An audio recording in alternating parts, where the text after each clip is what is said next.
Kahit ako man, gusto ko ituloy yung trial. Kasi sabi ko nga, diyan lang ako makakapanigurado ba na masasagot ko yung mga katanungan nila at yung mga atake nila.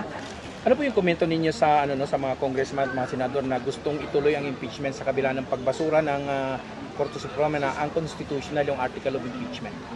Kahit ako man, gusto ko ituloy yung trial. Kasi sabi ko nga, diyan lang ako makakapanigurado ba na masasagot ko yung mga katanungan nila at yung mga atake nila diyan na forum na yan sa trial. Pero kailangan natin respetuhin yung mandato ng Supreme Court at yung mandato ng Senate of the Philippines pagdating sa mandato ng Supreme Court pagdating sa desisyon sa constitutional questions at mandato ng Senate of the Philippines pagdating sa kung gagawin o hindi yung trial, yung impeachment trial.